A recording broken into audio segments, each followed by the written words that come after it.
Hello, welcome to Podfic Galore. I'm your horrible online reader, Goldscythe. I read out loud fanfictions for you busy bees, free of charge and no strings attached. Today I'm continuing reading the Silmarillion fic by Aeolian Sands from Archive of Our Own called The Rescue Party. I hope you can at least try to enjoy my voice, and I'll try my best for you with the equipment available to me. On with the show. The Rescue Party by Aeolian Sands. Chapter 32. Are there no loremasters left? Finrod wasn't sure why he had been elected to lead this meeting. There were multiple others here who theoretically outranked him. There was his father, the leader of his house and a ruling High King of their people. There was Finkolfin, who had been High King in Beleriand up until the moment he crippled Morgoth himself. And then there was the girl.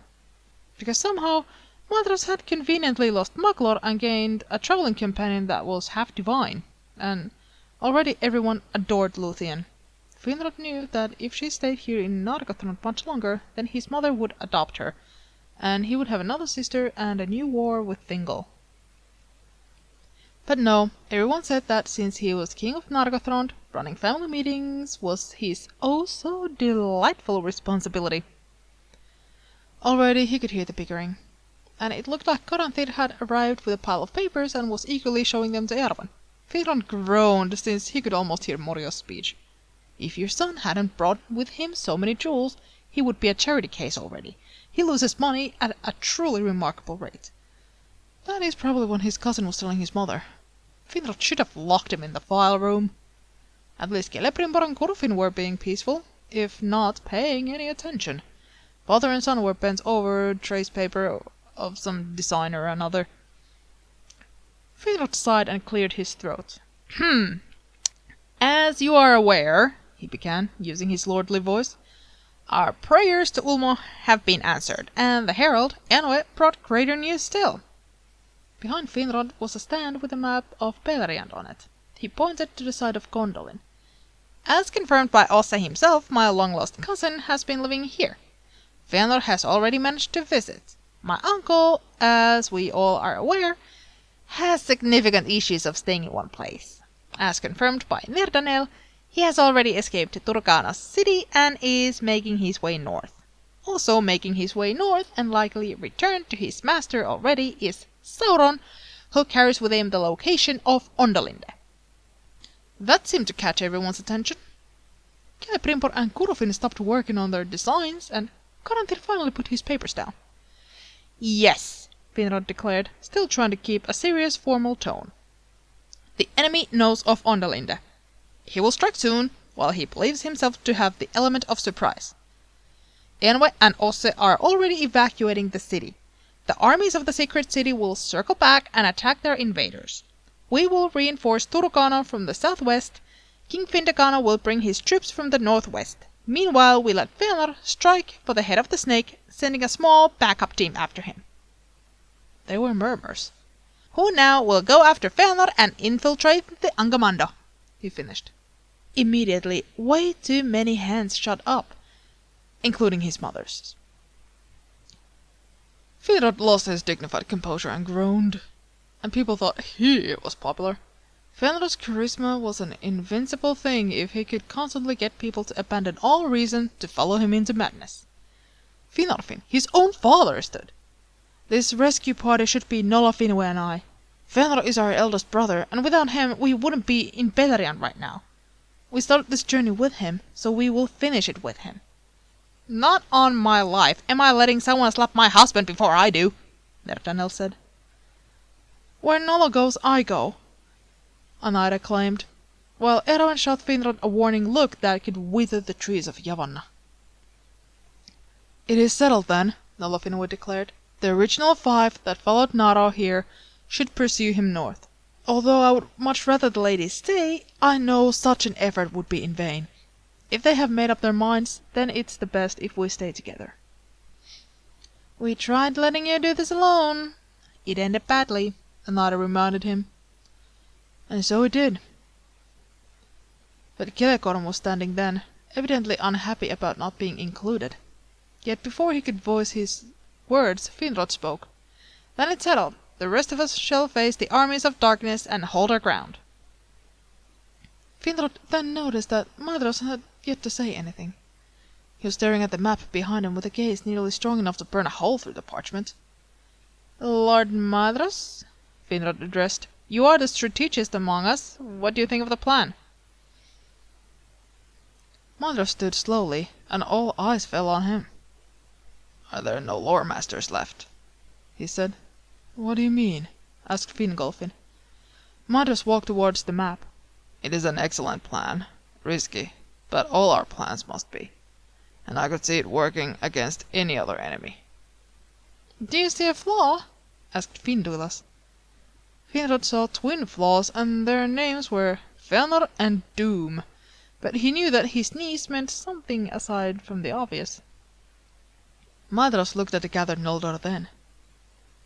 "Manwë is the Lord of Airs, Mandus, Lord of the Dead, Varda, Queen of Stars.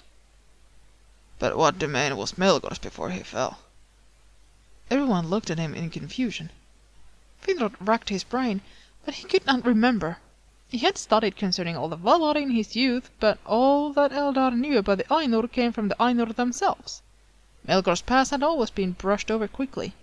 It was as if the Valar did not want to dwell on their fallen kin. His father had a different take. If the enemy had a domain to rule other than discord itself, then it would have been part of Edo's plan that Morgoth rebelled against.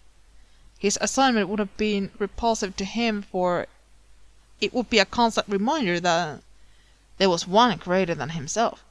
No doubt Melkor forsook such holy duties and purposes long before even descending to Ea. In other words, he preferred that people remember him by his chosen titles instead? Asked Eärwyn. Yes, Finarfin nodded. He would have wanted everyone to see himself as what he himself wanted to be, not what Ero designed him to be. So, Lord of Arda, or whatever he claims now? Agnar noted. Do you think that not even the other Valar know? Eärwyn questioned. If they do, said Maedhros, then clearly they did not reveal it to you, or even to Eonwe. Or perhaps the Herald simply forgot. So Morgoth was actually created by Ero to be Lord of Rainbows? This changes the plan because... Angrod began before Agnar elbowed him hard in the ribs. I doubt he was Lord of Rainbows. Maybe Lord of Spiders, said Luthien with a shiver.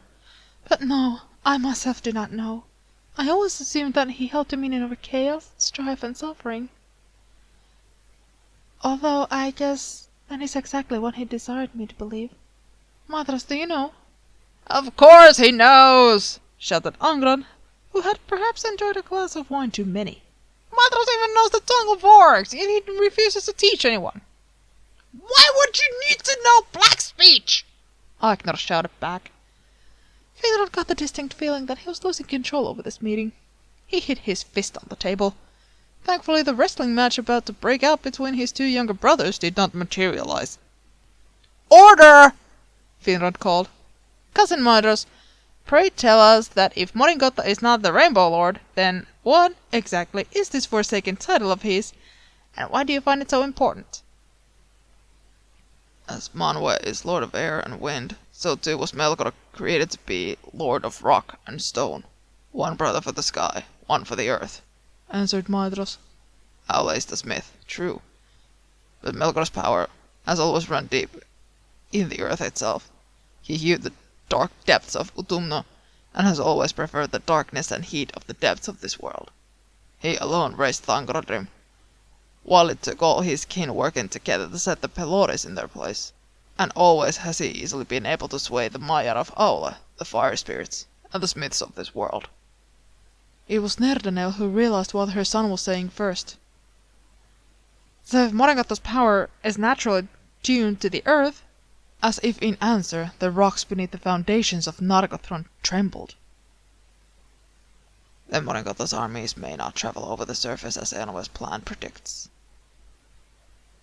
Melkor smiled cruelly as he stood within one of the dark tunnels of Angband. The earth hummed with his own power as though it were a living thing eager to do the bidding of its master. Thrusting a hand out, Melkor had but will for the earth to split and tunnels to form, and it would be so. The fell crowds behind them cheered as the dark places opened before them and subterranean paths formed, the greatest of which led to Gondolin. But Morgoth was no fool.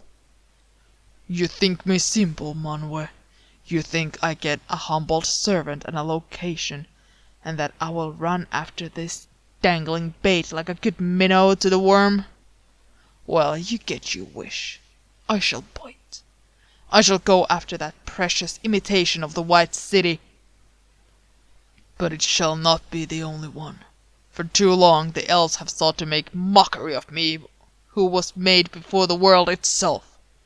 My armies will destroy Gondolin. They will raze Nargothrond to the ground, and Doriath will sink in fire. No stone of any elven fortress shall be left standing. Nay, no stone at all of this continent shall be left unturned. Let this glorious destruction be an example of what happens to those who dare to attempt to stand against the Lord of Arda." "Go," he purred then to his armies. "Go and rid us of those rats that think themselves better than their true lord." Horns sounded. Fire-breathing drakes, hordes of orcs and balrogs with their whips of flame marched past him into the darkness. And Melkor did not send Myron to lead them. No. For his failures, his lieutenant would lead a small diversion army.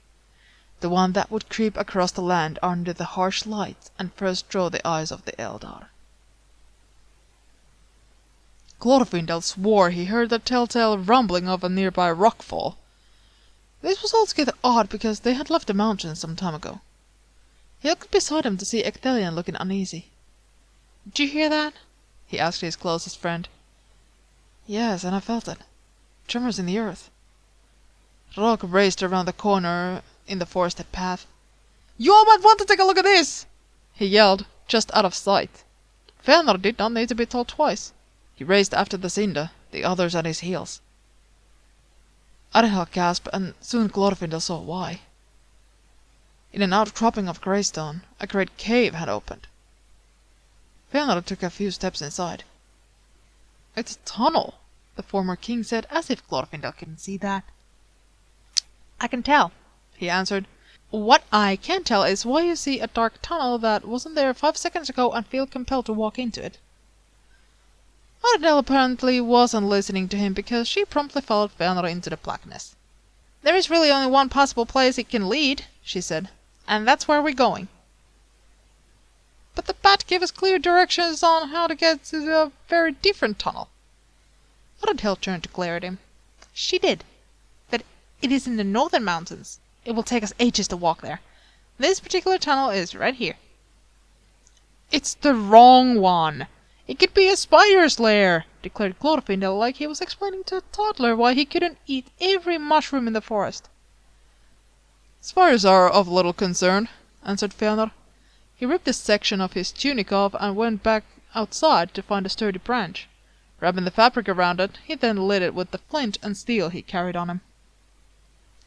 Arendelle produced her own torch in a similar fashion, and soon the two fearless leaders were walking down the dark tunnel with their sticks of fire, the 3 lords of Gondolin following somewhat less enthusiastically into the damp earth. "We're doomed," Glorfindel whispered to Ecthelion. "Are you just now putting that together?" his friend whispered as the torches cast ghastly shadows on the walls. "No, but I thought doom was supposed to be more subtle, like you realizing it looking back. In reality, it's like a sledgehammer to the stomach." No one disagreed. They walked in silence as the darkness deepened, until at one point, Rock asked Ecthelion to play on his flute. "This place brings back haunted memories, and I would love to hear your cheerful song," he said. The Lord of the Fountain produced the instrument from the folds of his silver tunic and began to play a cheerful kingdom dance. Maron did not like the idea of marching to war. He really did not like the idea of leading a diversion army, and he especially did not like the thought of doing it in a mortal body. Why does Gothmog get to lead the main force? That ashpile is incapable of intelligent thought. At least, Melkor had convinced the insufferable lizard Glaurung to be his mount. Sitting astride the beast's back, before the gates of Angband, Madan looked at the hordes behind him. Twisted, demented creatures they were. Yet they were perfect in their utility, armies to bring about a more perfect, ordered world. "Today we bring down the blasphemous city of Ondalinde," he called. "Today you shall taste your fill of elven blood. Our patience has worn thin, and those who spurn the Lord of Arda shall do so no longer. Kill any and all that you find, save only for Turkana, king of Gondolin. That one I shall present as a living gift to our lord." The jeering war cries were a discordant thrill to behold. Great trolls opened the gates, and as the bleak sunlight split through the doors, Glaurung thundered forward like a freezing storm cloud. Faster than any horse did the army of Sauron race across the desolate plains of Anfaughlith. Eonwë wheeled in the sky. The dust cloud in the north could only mean one thing. Morgoth had taken the bait. He dove back to Gondolin, snapping his wings open in time to slow his descent, and landed gracefully on the tower wall where Turgon stood overlooking his now empty city. Already the women and children had made it through the 7 gates, and most of the army too, each division led by one of the remaining lords. Penlot led the House of Pillar and the House of Tower of Snow, Duiling the Swallow and Golden Flower, Egalmoth the Heavenly Ark and the Wing, Galdor the Tree and the Fountain, Salgant the Harp and the Mole, and finally the House of the Hammer of Wrath was led by Osse. Eonwë had thoughts about that combination, but Osse had gotten his way in the end. Only the House of the King waited before the gates of steel, awaiting their leader and lord. "Angband is coming," Eonwë declared. "They move swiftly across the Anfaughlith." "And so it begins," Turgon said. He reached for his sword, the one named Glamdring. Eonwë helped him check the fasteners on his mithril armor. "Trade me," the herald said, holding the shining helm of the king and motioning for Turgon's circlet. Turgon smiled sadly and took the crown off his brow. He took one last look at the multicolored garnet set within. "Elenwe found these stones on the beach of Eldamar, the day I asked her to marry me." He set it on the wall, overlooking the valley. "I guess now it's time for letting go." The king took the helm and set it on his head. "Let's go meet our doom." Eonwë nodded, and the two headed down the winding staircase of the king's tower for the last time. Just before they met his army on the plains before the gate, Eonwë saw the king look back at his beloved city one last time. It sparkled like a jewel in the sun, and from the king's tower glistened a single star made of strong garnets. "I will never see it again," Turgon said, "and I will never build another like it." He inclined his head at the white marble walls, at the blue banners that still proudly flew in the wind. "It is beautiful, Lord Eonwë, wouldn't you say?" "I would," the herald answered. Turgon turned his head. "We must be away." "Wait!" A golden voice rang through the air. Eonwë's brow furrowed. Did they leave someone behind? He turned and saw an Eloth with golden hair. The city was arrayed behind her like a halo, and her smile could be seen over the fields. "Wait for me!" Turgon uttered something indecipherable and fell to his knees. The woman ran across the field. "Turo! Turo!" she called, then crashed on her knees in front of him. "Oh, my beloved husband, it's all right." "Elenwe?" Turgon asked, as if in a dream. "Oh, yes, my dear." She grabbed his helm and lifted it off him. Then she kissed him, passionately and fiercely. He kissed back. Eonwë looked away. "How? Well, Fëanor and your sister and everyone cannot have all the fun. And I vowed to be your friend and your companion, always. I'm only sorry that I had to leave for a time." "Leave? Leave?" Turgon asked through tears. He laughed. "Leave, Elenwe. The fault is mine, for I could not save you when you fell through the ice. We should have never attempted to cross. I should have stayed in Valinor." She kissed him again. "Never. You are needed here. Shall we go to war?" "What? No! I cannot lose you again!" Elenwe laughed softly. "All right. I am no warrior, I admit. Where is our daughter?" "She is leading the refugees to Doriath." "Then I shall help." She looked expectantly at Eonwë. He rolled his eyes. It so happens that Quesahiro was just about to deliver a message from me. He can take you to your daughter on his way to Himring. A young eagle swooped down from the peaks and squawked on hearing its name.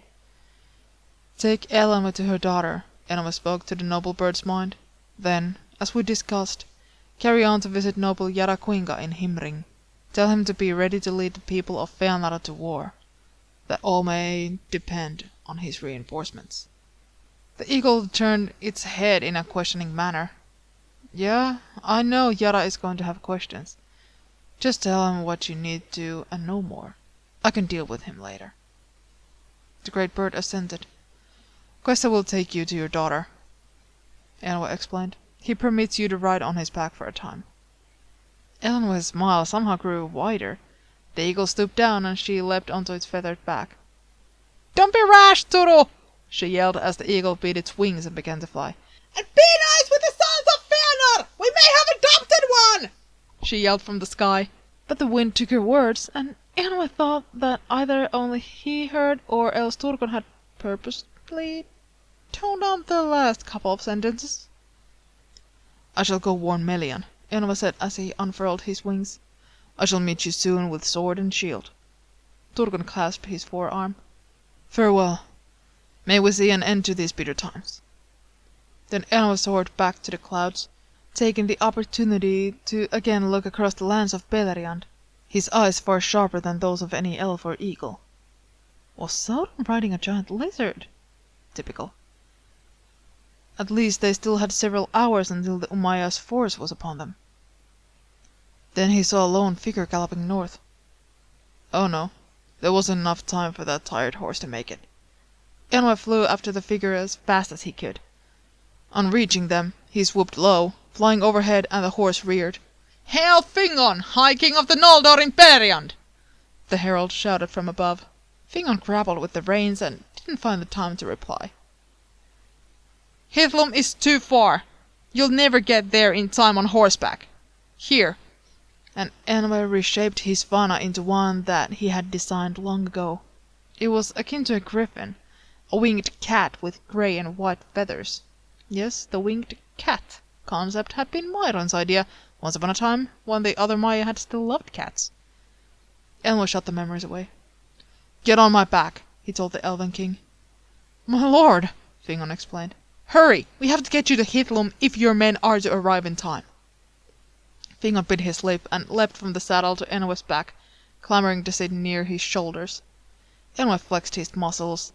It had been a while since he had taken such a powerful form, and it made him feel more wild and free than he had felt in a long time. Hold on! He shouted, and then he was bounding across the land with the speed of a hunting lion. Fingon shouted, and soon they were in the air, flying faster than any bird of prey. Galdor of the Dorlomi knew the stories. He knew that King Fingon had rescued the Lord of Himring and carried him on eagleback to the camp of the Noldor. He was not expecting a reenactment this afternoon. And yet, here he stood on the walls, watching as a great feathered creature with the body of a white lion and head and wings of a falcon flew over the walls of Aethel Sirion. Bows were drawn, but Galdor saw that none were shot. At once the great creature landed, and Fingon himself jumped off its back to stand in the courtyard. Galdor! The High King yelled up at him. Prepare the troops! We march to war! Then the great griffin launched itself into the air, heading east. King Findicano! What is this? Where's your horse? Your sister! The man shouted as he raced down stone steps. And what is this talk of war? The enemy marches now from my brother's hidden kingdom. We are to cut off his escape from the north. I need a new horse. Lule won't make it back in time. I want everyone armored and armed within a couple of hours. Then Fingon turned, Galdor watching him run to the nearest watchtower and shout at the guard. Within minutes the sound of warning bells clanged through the mountains and echoed on the stones of the keep. Shouts went up from every house and store. Galdor shook his head. Never a dull moment. Thingol was having a delightful afternoon in his man cave. Celeborn was there, and Orofer, and the three of them were discussing what types of wood were best to make wine barrels.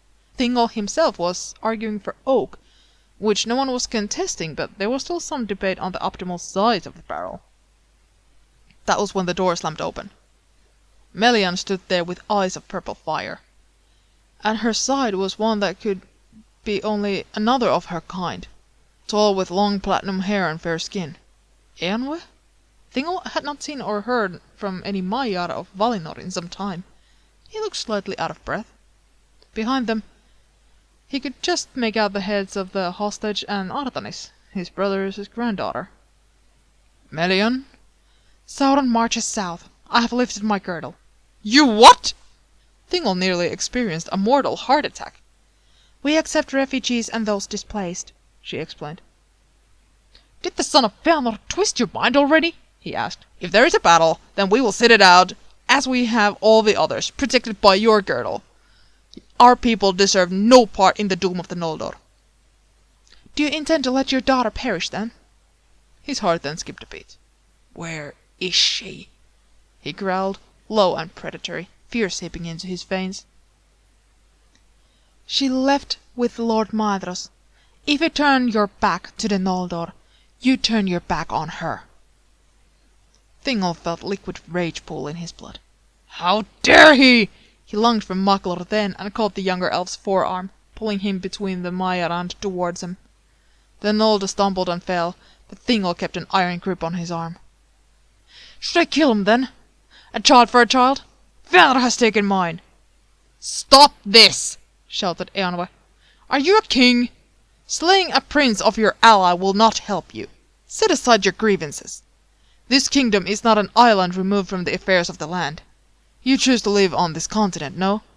Then you must have care for its fate. I chose to live with my wife and daughter and those who are loyal to me.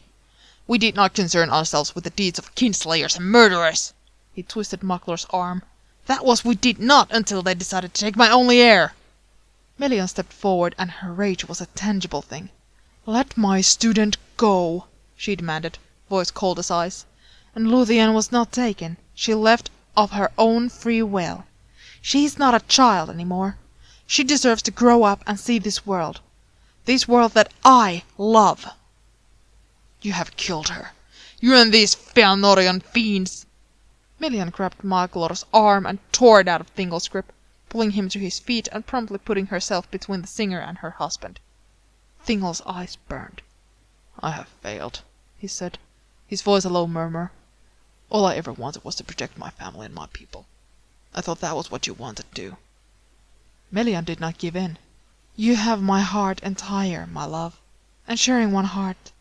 I know all too well that it only wishes to defend and to protect.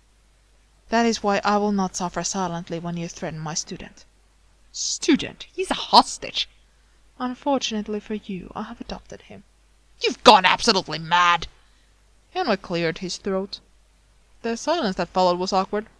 Not to interfere, but the fact remains, whether you fight or not, Sauron is coming. We will need Doriath to host those from Gondolin who are not soldiers, even if you choose not to go to war. Thingol crossed his arms. Apparently my queen is making all the decisions now. He bowed low to her in a mocking way. Melian did not rise to the bait. As a compromise, I shall welcome those who do not have any weapons, but we shall not offer any aid of arms. Artanis, go to the tree house. I will make sure no one else enters. Reach out to your family through Osanwe. You will be their most valuable soldier, although they do not yet realize your worth. Keep all the armies aware of the others as best as you can. And I? Asked Maglor. The border, said Thingol, standing to his towering height. He glared at Melian to indicate that their discussion was not over. If there is no use of keeping you alive as a hostage, then you will defend this realm. He half expected his wife to protest, but she did not. Maglor inclined his head. May I have my swords and a swift horse? A horse? Asked Celeborn, speaking for the first time. Yes. Do you know that we caught a saddled horse a few days ago? A grey mare, lithe and built for speed. She was lost in the woods. Nanda? Maglor asked, the hope evident in his voice. Maybe. Come with me, Celeborn motioned. I will also be going to the forest border, he told his king. It is time we have something to truly celebrate when we drink our cups. Lord Orfer? Orfer tilted his head. Oh, very well. I shall slay the dragons. Let's go, Kinslayer. Time to get you some material worth singing about. End of chapter 32. Stay tuned.